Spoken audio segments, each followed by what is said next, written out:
syukur deh cuma mimpi buruk. Kalau gitu aku lanjut tidur lagi deh. Besok pagi harus jalan kerja.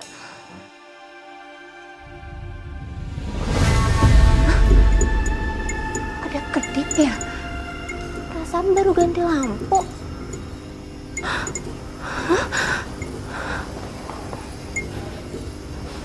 Kayak bau melati.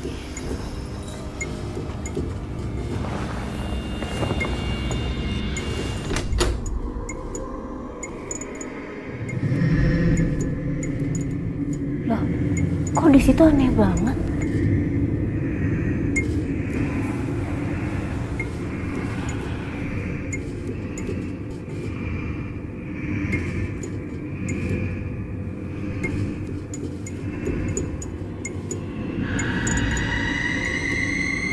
Ibu? Ibu ngapain malam-malam di sini?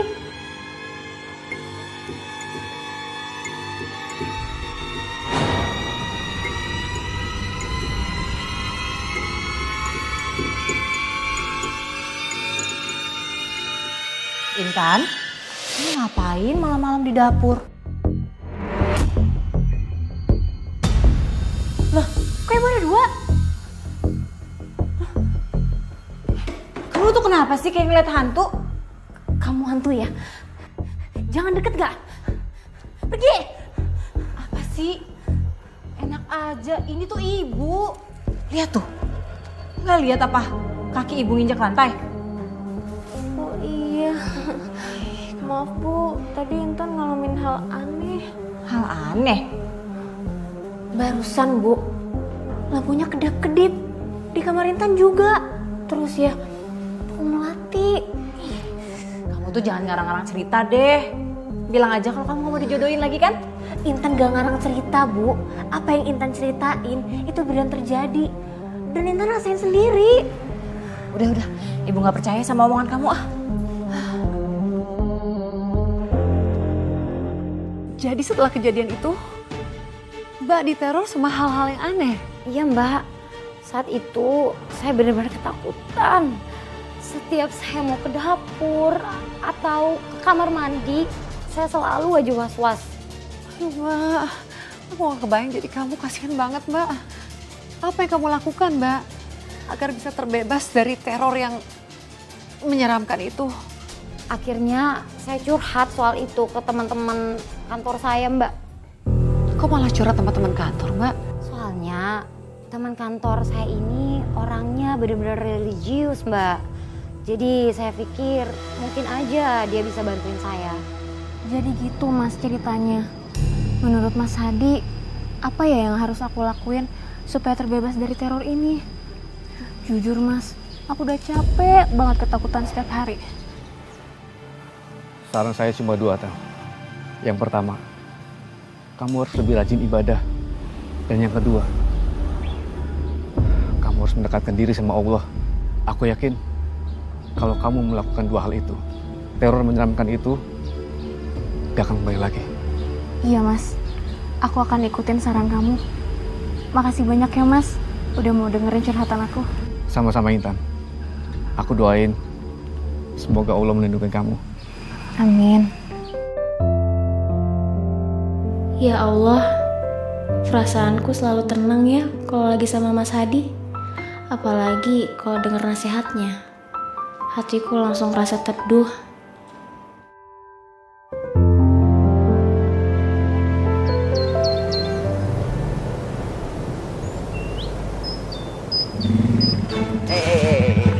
Neng Intan, baru balik ya? Abang Junet anterin. Sorry. Terima kasih, tapi aku jalan kaki aja. Intan. Aku nggak ada maksud apa-apa kok. Aku mau anterin kamu pulang karena aku pengen berbuat baik aja sama kamu. Kan kita teman. Emang ada yang salah ya? Ya udah, aku mau kok dianterin pulang sama kamu. Gitu dong. Yuk.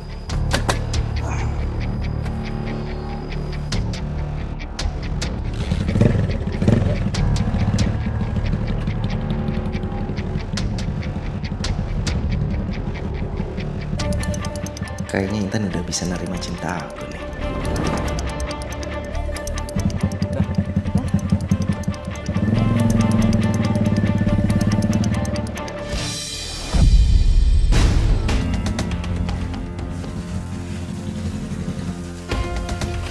Makasih ya Jun udah anterin aku pulang.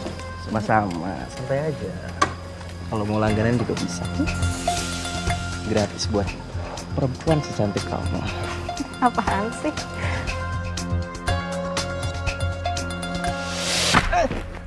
Bu, apa-apaan sih? Bukan saya, bukan tanaman, ngapain disiram, Bi? Bu, berhenti Bu. Kasihin dia kesusahan. Iya, siapa suruh kamu kesini? Udah tahu orang lagi nyiram. Cepet pergi. Ibu tuh udah kelewatan ya. Dia tuh baik, mau nganterin aku pulang. Paling dia cuma modus doang, biar kamu terima cintanya. Kamu tuh jangan mimpi ya. Kamu mau jadi pacar dia. Kamu mau nikah sama dia. Sampai kapanpun saya nggak akan rela. Cepat pergi. Saya siram lagi nih. Jun, maafin ibu aku ya. Ya, lu juga nggak apa-apa kok. Santai aja. Cepat pergi. Iya, Bu. Iya. Bu. Pulang ya.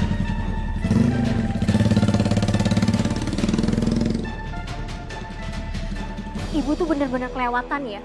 Ibu malu-maluin aku di depan Junet. Kamu jadi marah sama ibu? Maksud ibu tuh kan baik. Kamu aja otaknya udah koslet karena kamu diantar sama Junet.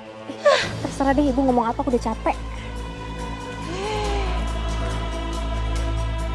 Sikap dan perkataan dari ibu tiri saya terhadap Junet bukan lagi perasaan kesal, Mbak, tapi sudah ke tahap yang sangat membenci.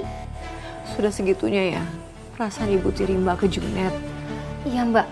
Sampai-sampai ada di suatu malam ibu saya tiba-tiba mengalami kejadian yang aneh, Mbak.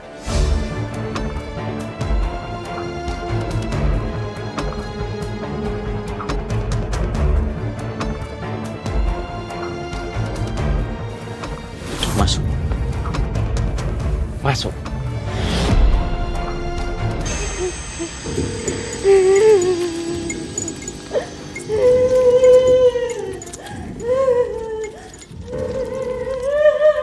Bu, Bu kenapa Bu?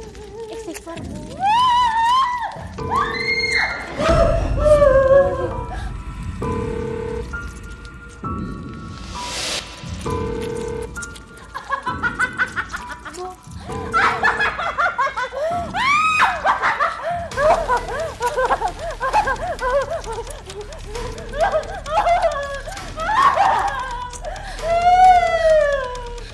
Ya Allah, ibu kenapa begini ya Allah?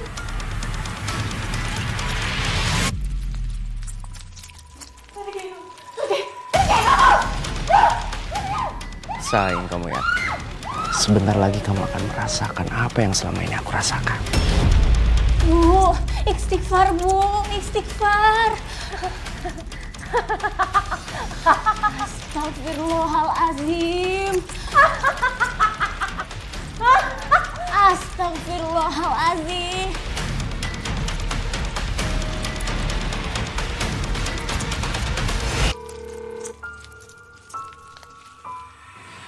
Jadi Mbak benar-benar nggak tahu bagaimana ibu tiri Mbak kondisinya bisa seperti itu. Saya pikir ibu tiri saya hanya stres aja waktu itu. Tapi setelah saya pikir lagi, saya ulang-ulang, saya teringat, Mbak, dengan kejadian ibu tiri saya pernah menyiram Junet, Mbak. Saya pikir ini pasti ulahnya si Junet. Tapi Mbak konfirmasi nggak ke Junet soal ini? Enggak, Mbak, karena saya takut itu bisa nyinggung dia. Lagi pula saya juga nggak punya bukti. Tapi kondisi ibu tiri Mbak sendiri bagaimana setelah itu? Kondisinya masih terus seperti itu sampai waktu itu saya minta restu dari ibu tiri saya untuk menikah dengan Mas Hadi. Ibu tiri saya cuma bisa diam dan hanya tatapan kosong aja, Mbak. Jadi akhirnya Mbak menikah sama teman sekantor Mbak. Oh Mbak, selamat ya Mbak ya. Iya, Mbak, makasih ya, Mbak. Tapi ternyata teror menyeramkan itu masih selalu ada walaupun saya sudah beribadah bersama dengan suami saya.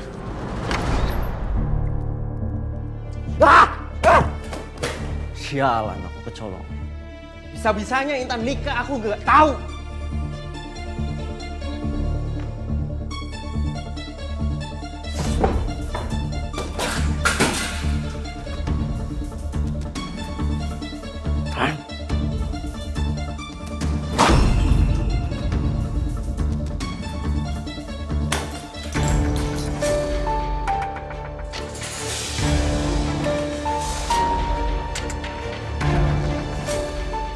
Aku nggak rela kamu bisa nikah dengan laki-laki lain, Intan.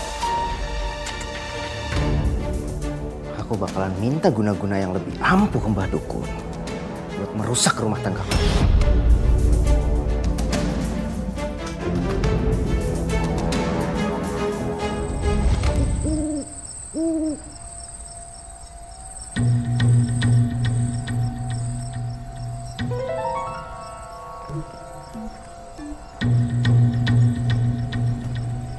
Sekarang kamu akan habis, Intan.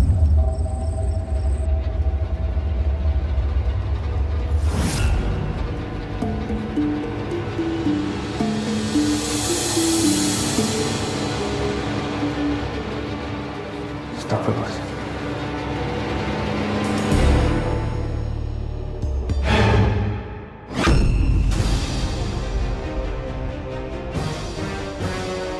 Mati kamu, Ari.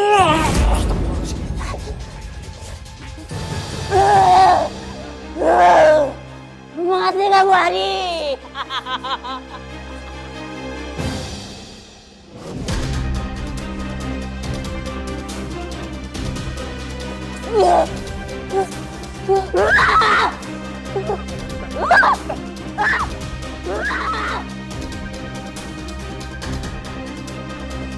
Bismillahirrahmanirrahim.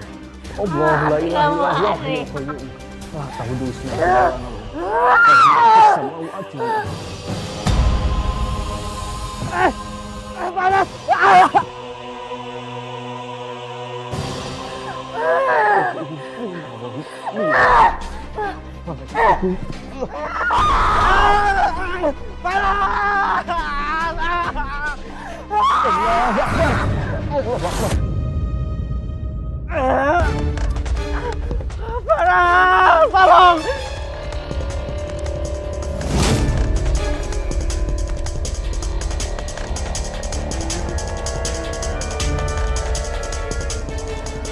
Alhamdulillahirrahmanirrahim.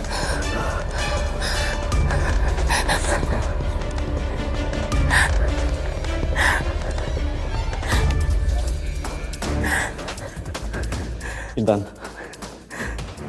ayo kita sholat isya berjamaah. Mas.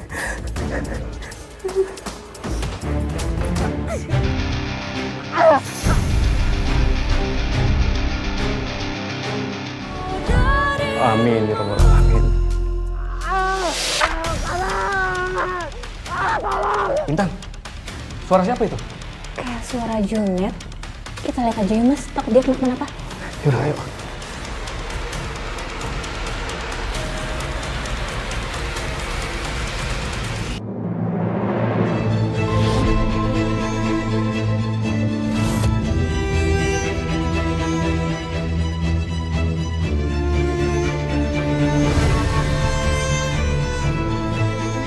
Astagfirullahaladzim, Junet.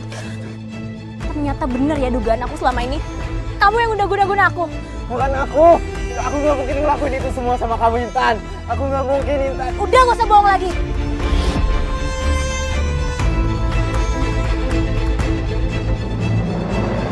Selama ini aku udah curiga ya sama kamu. Karena kamu temen aku gak mau asal nuduh tanpa bukti. Aku ngargain perasaan kamu. Tapi sekarang bukti udah ada di depan mata. Kamu juga bahkan gak ngaku, Junet. Oke, aku nggak. Aku yang ngelakuin ini semua sama kamu, Intan. Aku gak nyangka kamu bisa setega ini sama aku dan ibu. Aku pikir kita temen deket, Jun. Tapi karena cinta yang ditolak, kamu bahkan mempertaruhkan nyawa kamu. Intan, aku minta maaf, Intan. Aku menyesal ngelakuin ini semua, Intan. Tolong aku, Intan.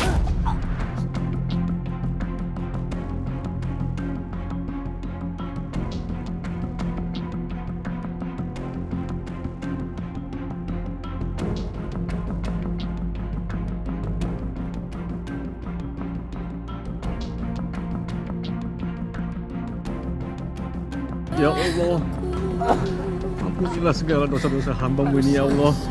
Berikanlah keselamatan untuk hamba-Mu ini ya Allah. Rabbana atina fid dunya hasanah wa fil akhirati hasanah wa qina azabannar.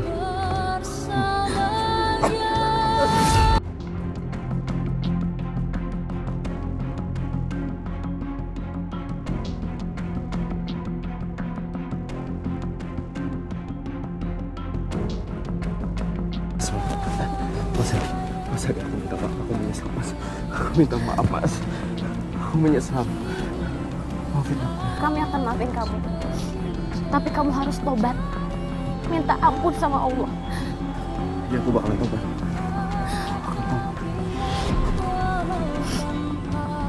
Sejak hari itu, teror menyeramkan itu sudah berhenti seutuhnya, Mbak.